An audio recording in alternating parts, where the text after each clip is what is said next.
Hello viewers, welcome back to my channel Ashraful's world. কী অবস্থা, সবার কেমন আছেন? আজকে হাজির হয়েছি অত্যন্ত স্বাস্থ্যসম্মত একটি রান্না নিয়ে, লাউ রান্না। এই লাউটা আমি চিংড়ি মাছ এবং শিং মাছ দিয়ে রান্না করব। আশা করছি ভিডিওটি ভালো লাগবে, স্কিপ না করে দেখার অনুরোধ রইল। এটা অনেক মজাদার একটি রান্না।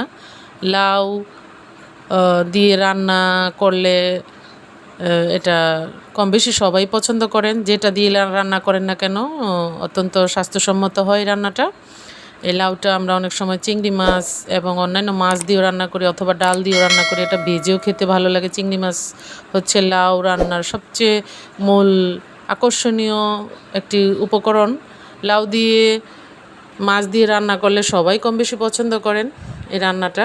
আমি লাউটা ধুয়ে কেটে নিয়েছি, আর এই যে পেঁয়াজ, আদা, রসুন বাটা দিয়ে হলুদ মরিচের গুঁড়ো দিয়ে মাছগুলো কষিয়ে নিচ্ছি। এখানে শিং মাছ আর চিংড়ি মাছ আছে, আমি 2 ধরনের মাছ দিয়ে দিচ্ছি টেস্টটা বাড়ানোর জন্য। এত চেষ্টা করি টেস্ট যাতে বাড়ে, বাচ্চারা খায়, কিন্তু বাচ্চারা লাউ খায় না, কেউ এই লাউ পছন্দ করে না, কিন্তু আমরা বড়রা করি। এই লাউটা অত্যন্ত সুন্দর, বাজার থেকে কিনেছি, একদম কচি একটা লাউ।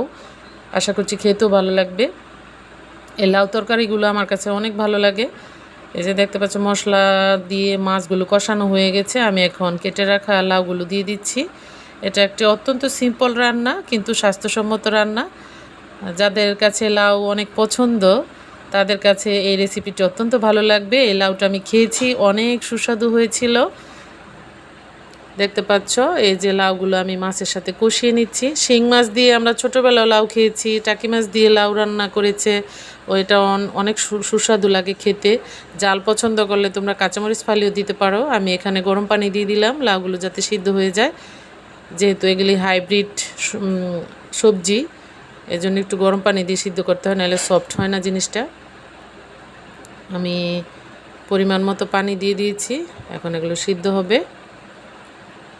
এটা অনেক সহজ একটি রান্না, কম বেশি সবাই রান্না করে, এটা তেমন বড় বিষয় না, কিন্তু অনেক সুস্বাদু এই লাউটা।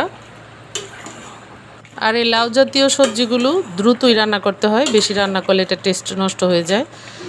আর এই লাউ যাদের কাছে অনেক পছন্দ তারা আমার ভিডিওটাকে একটি লাইক দিয়ে দিও, কমেন্টস করো তোমরা কে কীভাবে রান্না করো টেস্ট বাড়ানোর জন্য। এই লাউ, মিষ্টি কুমড়া জাতীয় রেসিপিগুলোতে আমরা লাস্টে চিনি অ্যাড করি। চিনিটা অ্যাড করলে এটা টেস্টটা বাড়ে, ভালো লাগে। চাইলে স্কিপও করতে পারো, কোনো সমস্যা নেই। গরম ভাতের সাথে বা রুটির সাথে লাউ অত্যন্ত মজাদার। আমার রান্নাটা প্রায় হয়ে গেছে। সবাই ভালো থেকো, সুস্থ থেকো, আল্লাহ হাফেজ।